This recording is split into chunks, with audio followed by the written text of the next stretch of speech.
दूसरा है सत्य। सत और तत् धातु से मिलकर बना है सत्य, जिसका अर्थ होता है यह और वह, अर्थात यह भी और वह भी। क्योंकि सत्य पूर्ण रूप से एक तरफा नहीं होता है।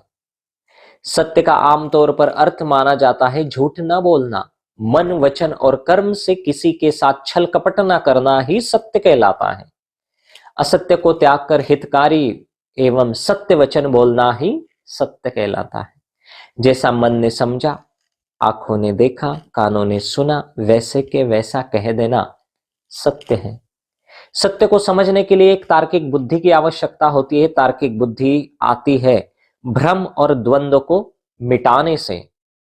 भ्रम और द्वंद्व मिटता है मन वचन और कर्म से एक समान रहने से।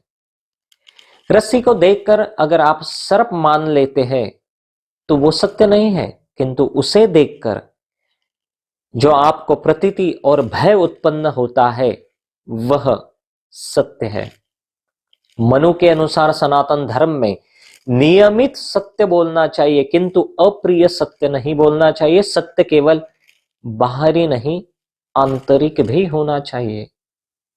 सच बोलना और दूसरों के साथ प्यार पाना इस सच्चाई की सामान्य विशेषताएं हैं। अंतःकरण और इंद्रियों द्वारा जैसा निश्चय किया हो वैसा का वैसा ही प्रिय शब्दों में कहना सत्य भाषण है। सत्याचरण से सत्व गुण बढ़ता है।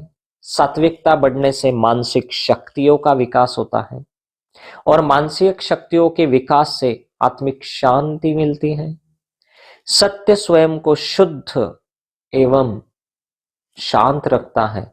साधक जब सत्य की साधना करता है तो उसमें प्रतिष्ठित हो जाता है। तब उसके किए गए कर्म उत्तम फल देने वाले होते हैं और इस सत्य का आचरण का प्रभाव अन्य प्राणियों पर कल्याणकारी होता है। विचारों में सत्यता, परम सत्य में स्थित रहना, जैसा विचार मन ने किया है वैसा की वैसा प्रामाणिक बातों से वाणी से बोलना,